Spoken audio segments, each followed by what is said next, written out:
Au nom du Père, du Fils et du Saint-Esprit, ainsi soit-il. Cette année, donc, nous fêtons aujourd'hui, ce dimanche, Saint-Maur que nous connaissons particulièrement par la vie que Saint Grégoire le Grand a écrite, la vie de Saint Benoît.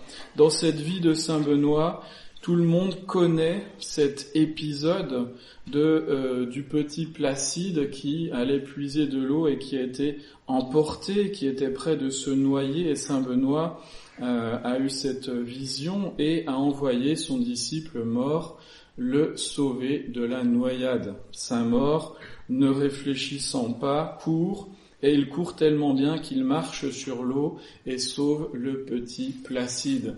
Miracle de l'obéissance qui est illustré par ce fait extraordinaire pour Saint Maur, donc de marcher sur l'eau.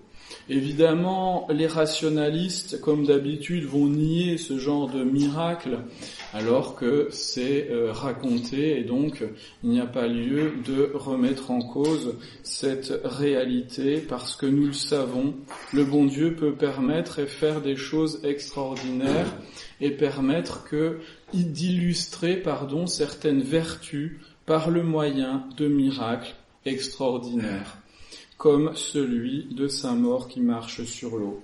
L'obéissance a beaucoup d'importance pour Saint Benoît, évidemment, qui en fait un chapitre spécial de sa règle. C'est un des fondements de toute vie monastique, de toute vie religieuse, puisque les religieux et les religieuses font nécessairement le vœu d'obéissance. Et Saint Benoît le nomme même comme le premier degré de l'humilité. Le premier degré de l'humilité, ça veut dire qu'on ne peut pas concevoir l'humilité sans l'obéissance. Et encore, à la fin de sa règle, il nous parle du bonum obedientiae, c'est-à-dire du bien de l'obéissance. À l'opposé, il y a le monde. Il y a le monde qui est fondé sur la désobéissance, en bon produit du diable, puisque le diable, c'est l'incarnation même de l'orgueil et de la désobéissance. Ainsi, dans le monde d'aujourd'hui, en France, nous avons même un parti politique qui s'appelle LFI, la France insoumise, qui prétend donc fonder un projet de société sur la désobéissance. Inutile de vous faire comprendre combien cela est absurde. Comment ces gens venus au pouvoir peuvent requérir l'obéissance des citoyens alors qu'ils fondent leur propre parti sur le désordre et la désobéissance. On ne peut pas fonder une société sur le désordre et la désobéissance. Et c'est de ça dont je voudrais vous parler aujourd'hui, en vous rappelant simplement la définition de l'obéissance. Les théologiens moralistes définissent l'obéissance de cette manière. L'obéissance est une vertu. Vous savez, ces vertus, c'est-à-dire nos capacités morales pour agir de façon bonne. C'est une vertu qui incline donc notre volonté à l'accomplissement des ordres, des préceptes du supérieur, pour ce motif de satisfaire à ce précepte parce qu'il est bon d'obéir au supérieur qui commande. Je n'invente pas cette définition, vous la trouvez dans le manuel de théologie morale de Merkelbach, un auteur classique pour les séminaristes, puisque c'est un des manuels favoris. Forcément, Merkelbach était un dominicain de la première moitié du XXe siècle, et son manuel est tout à fait recommandable puisqu'il s'appuie très particulièrement sur la somme théologique de saint Thomas d'Aquin. Donc je répète cette définition, c'est une vertu qui a son siège dans notre volonté. Elle incline la volonté à faire quoi? À accomplir les ordres des supérieurs. Pour ce motif, quel est le motif? De satisfaire à ce précepte parce qu'il est bon d'obéir au supérieur qui commande. Vous voyez déjà que le motif, c'est pas parce que l'ordre nous plaît, c'est pas parce que l'ordre nous paraît juste, c'est parce que l'ordre vient du supérieur. L'obéissance donc implique un rapport de hiérarchie, et cela est naturel. Et c'est cela qu'il faut rappeler en premier lieu, là avec saint Thomas d'Aquin lui-même. Dans son premier article sur l'obéissance, saint Thomas d'Aquin dit ceci: « De même que les activités des réalités naturelles procèdent des puissances, des pouvoirs naturels.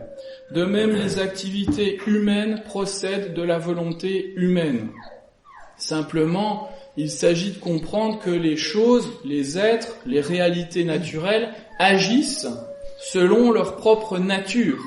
C'est-à-dire que les êtres sans intelligence, les plantes, les cailloux, les gaz, les atomes, agissent selon les lois de la nature, selon leur puissance naturelle. Les activités humaines sont particulières parce que l'action humaine est une action qui procède de la volonté délibérée de l'homme.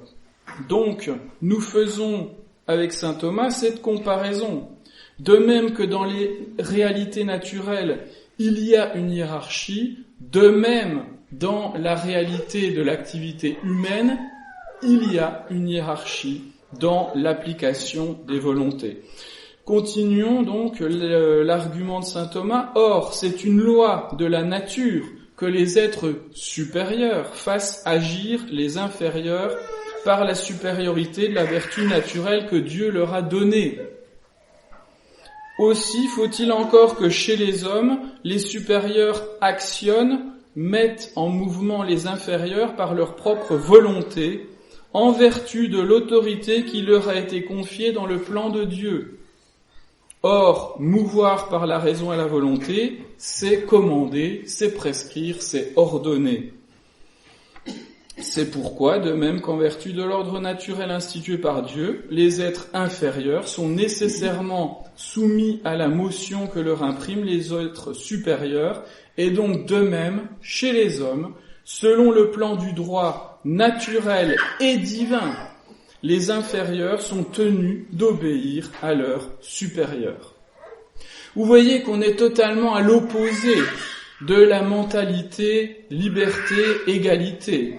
C'est-à-dire chacun fait ce qui lui plaît, il n'y a aucune hiérarchie entre les hommes. C'est la théorie révolutionnaire française en particulier. Sauf qu'on s'aperçoit que, en tant que projet de société, ça n'a jamais fonctionné. De facto, de fait, il y a toujours des supérieurs et il y a toujours des inférieurs. Il y a toujours des gens qui font les lois, et il y a toujours des gens qui obéissent à ces lois. Et c'est normal. Et nous, en tant que chrétiens, et en tant que personnes qui avons la tête sur les épaules et qui avons une doctrine qui correspond à la réalité naturelle, nous assumons cette réalité. Qu'il y a des hommes qui ont une autorité à qui il appartient de commander, il y a des hommes qui n'ont pas d'autorité et auxquels il appartient d'obéir. Et ce, dans toutes les sociétés. La société civile, c'est-à-dire l'État, les sociétés naturelles, c'est-à-dire d'abord la famille, et évidemment la société surnaturelle qu'est l'Église. Et puis toutes les autres sociétés humaines, les entreprises, etc., qui sont fondées aussi sur des principes hiérarchiques, sinon ça ne fonctionne pas. Systématiquement, toute société, même les clubs de football ou d'autres sports, fonctionnent selon une hiérarchie. S'il n'y a pas de hiérarchie, il n'y a pas de société. Et s'il y a une hiérarchie, il y a des inférieurs et des supérieurs. S'il y a des inférieurs et des supérieurs, il y a un devoir d'obéissance pour les inférieurs. Nous devons bien comprendre, bien nous mettre dans l'esprit cette réalité. Parce que volens nolens, que nous le voulions ou non, nous sommes complètement imbibés de la mentalité révolutionnaire. Et il faut faire un effort pour s'en sortir. Et pour faire cet effort, il faut prendre conscience de ces réalités simples, notamment ce qu'est l'obéissance. Donc l'obéissance implique d'abord un rapport de hiérarchie. La nature est hiérarchisée, eh bien les sociétés humaines sont hiérarchisées.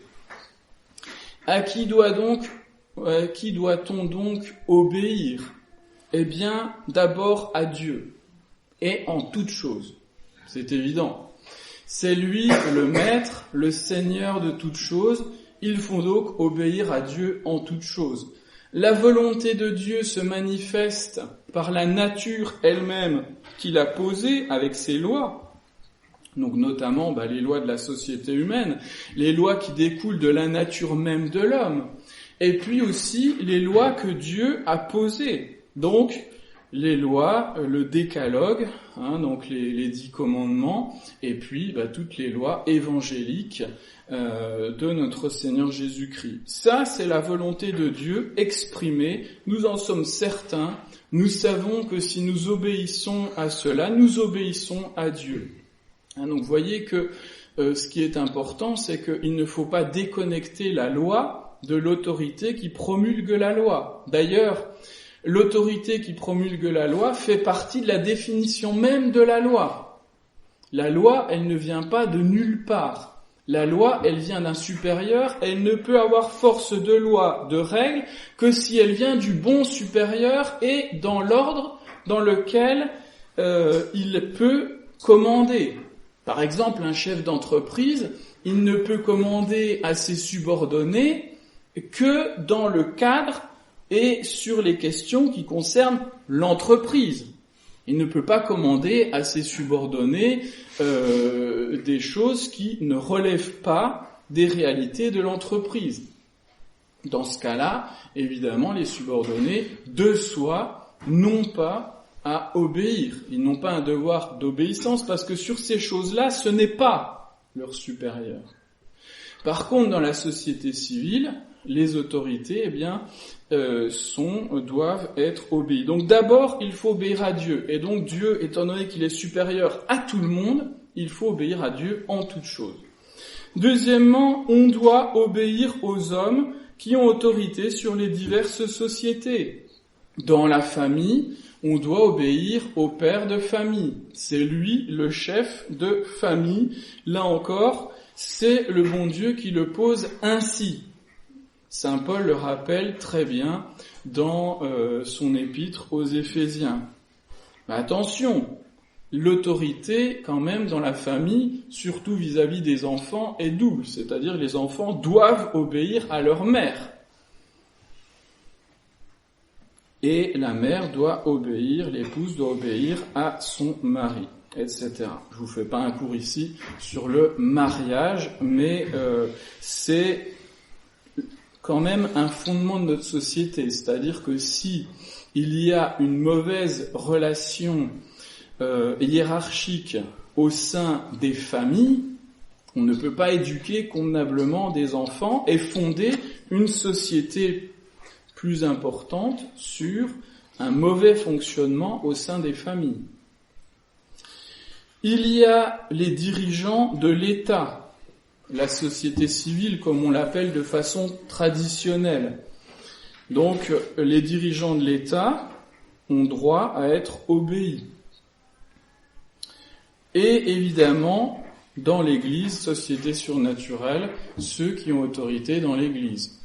Le pape, sur l'Église universelle et sur chaque fidèle, et les évêques diocésains, chacun dans son diocèse, et puis dans les communautés religieuses, évidemment, les supérieurs des communautés religieuses sur leur sujet précisément.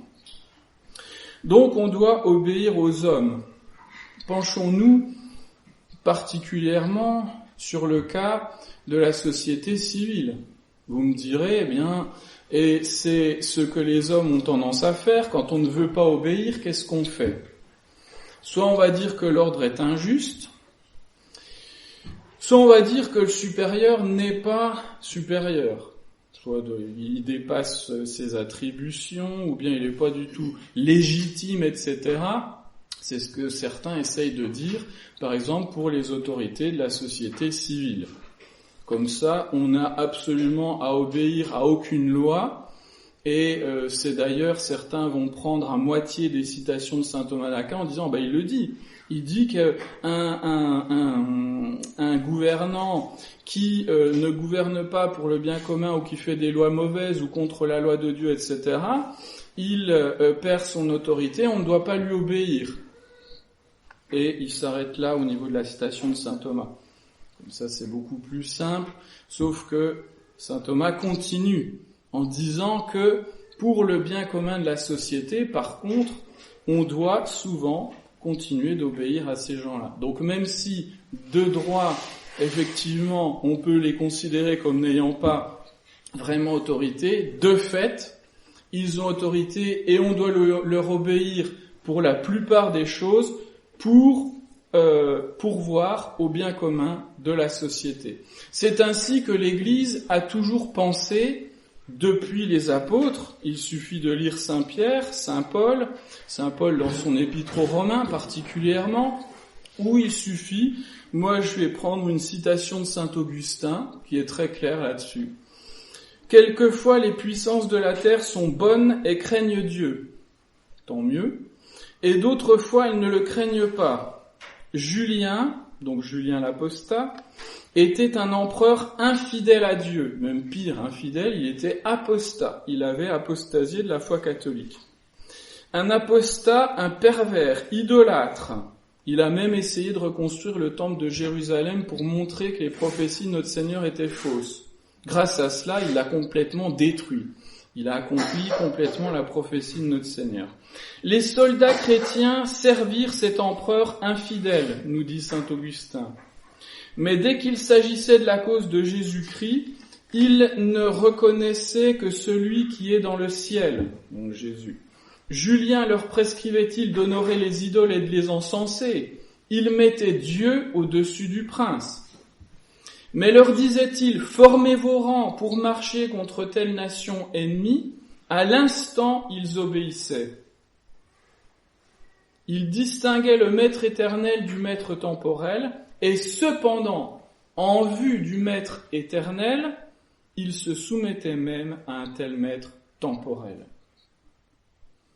Il y a beaucoup à réfléchir, parce que certains, même dans nos rangs, pourraient très bien s'afficher en tant que parti la France insoumise, sans partager, je l'espère, toutes les pensées communistes, athées, etc., de M. Mélenchon et ses sbires, mais pour la mentalité.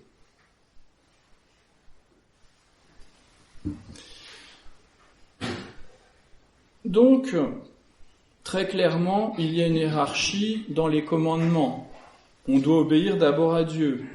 Ensuite, on doit obéir à l'autorité de l'Église et aux lois de l'Église. Ensuite, on doit obéir aux autorités humaines, même dans la société civile, pour ce qui les concerne et pour ce qui n'est pas contraire aux ordres de l'Église et aux ordres de Dieu. Voilà ce que dit saint Augustin. Mais en aucun cas, il n'y a de mentalité révolutionnaire. Aucun cas.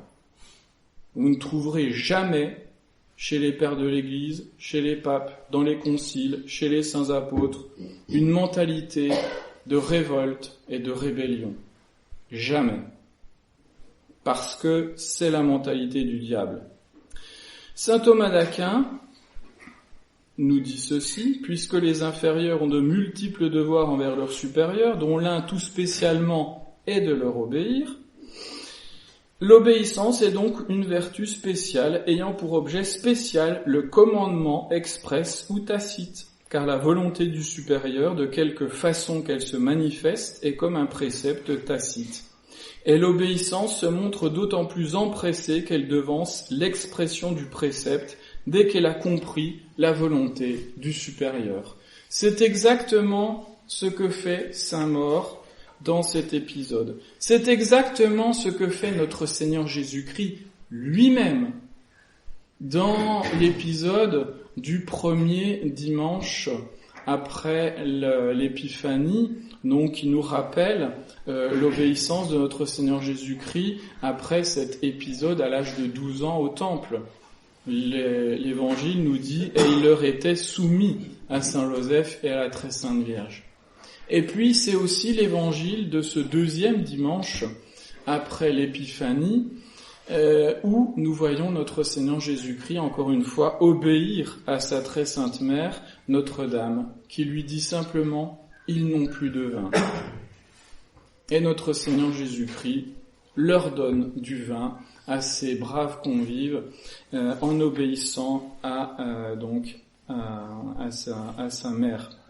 Donc l'obéissance, notre Seigneur Jésus-Christ lui-même l'a montré. Les conséquences, mes bien chers frères, les conséquences pratiques concernant l'État, nous venons de le dire, je ne vais pas rentrer dans les détails. Concernant l'Église, puisque l'Église traverse aujourd'hui une crise qui est une crise d'autorité. Concernant l'Église, il nous faut rappeler combien les conciles et les papes ont rappelé à de nombreuses reprises la nécessité d'obéir aux autorités de l'Église en s'appuyant sur les paroles de notre Seigneur. Qui vous écoute m'écoute, qui vous méprise me méprise. À partir du moment où il y a une autorité dans l'Église, il faut donc lui obéir en toutes choses. Quand le pape commande à l'Église, il faut lui obéir. Quand le pape commande à une partie de l'Église, les fidèles de tel ou tel pays, etc., il faut lui obéir.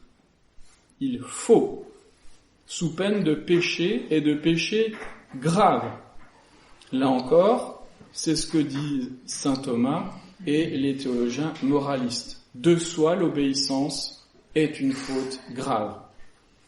Évidemment, si ça correspond à un précepte qui est grave.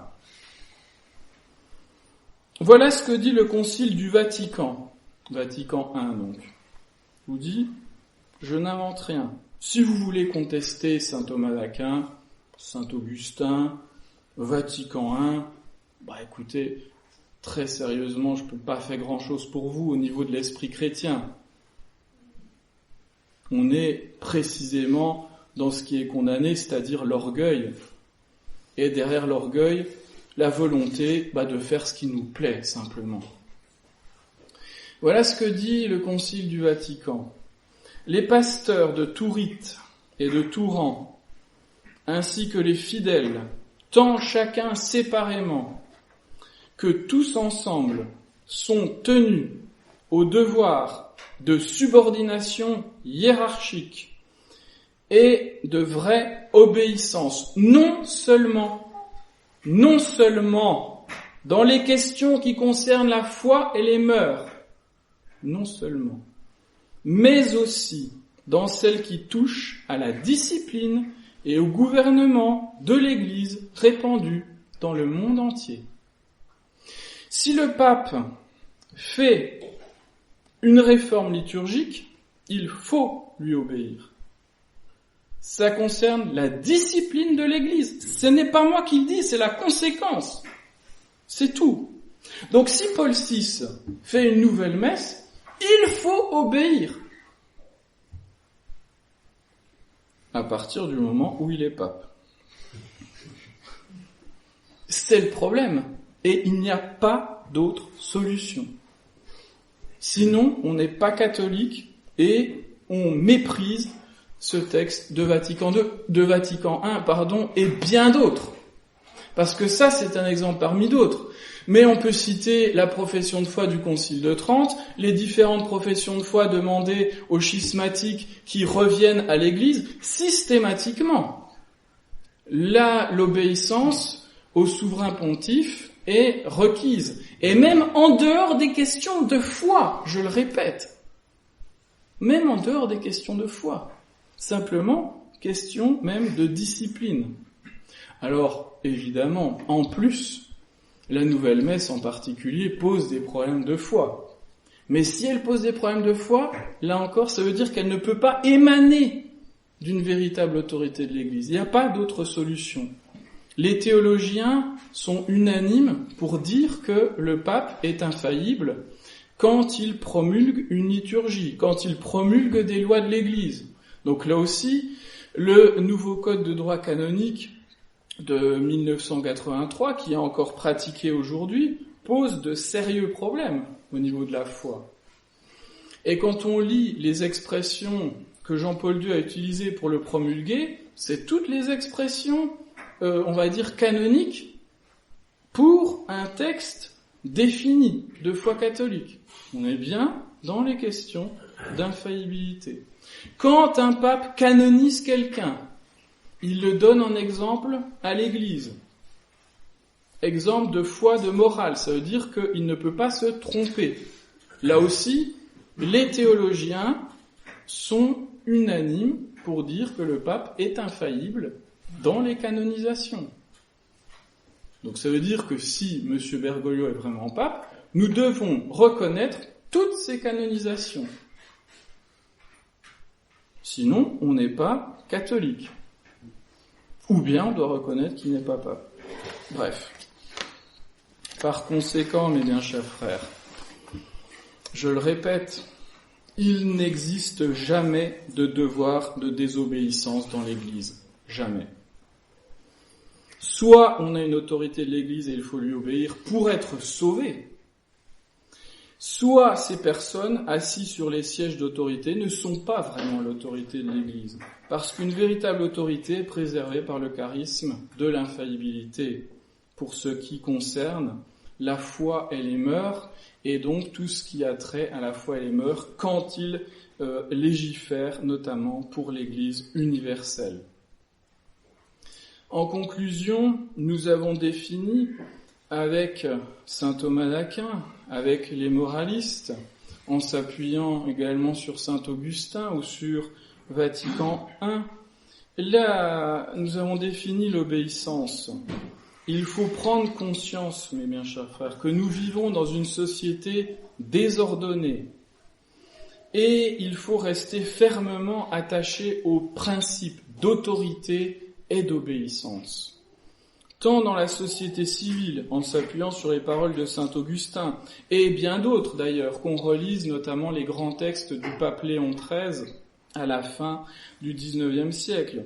Tant dans l'Église, que faire si on n'a pas en acte aujourd'hui d'autorité dans l'Église? Eh bien, c'est l'autorité, la dernière autorité en acte qui perdure, c'est-à-dire les lois qui ont été émises par le dernier pape, elles perdurent et il faut leur obéir.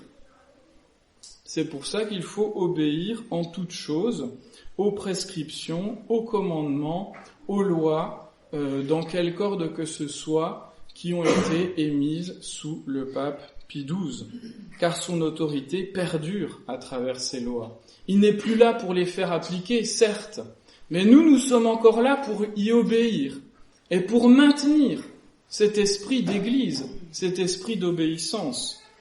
Et nous faisons perdurer l'église en nous y soumettant. Il faut bien le comprendre. Une restauration de l'église ne passera que par l'esprit d'église. Et l'esprit d'église ne passera que par cette vision d'église de l'autorité et de l'obéissance. Tant qu'il y a autant de fidèles catholiques, traditionalistes, qui ont une mentalité de rébellion, de désobéissance, d'esprit propre, moi je juge que ça ne vaut plus ceci ou cela, non, je suis pas d'accord avec le pape un tel ou celui-ci. Tant que perdure cet esprit, ce n'est pas possible. On ne mérite pas d'avoir une autorité parce qu'on ne veut pas d'autorité. Le monde ne veut pas d'autorité, eh bien il n'en a pas. Et c'est le chaos et c'est le désordre.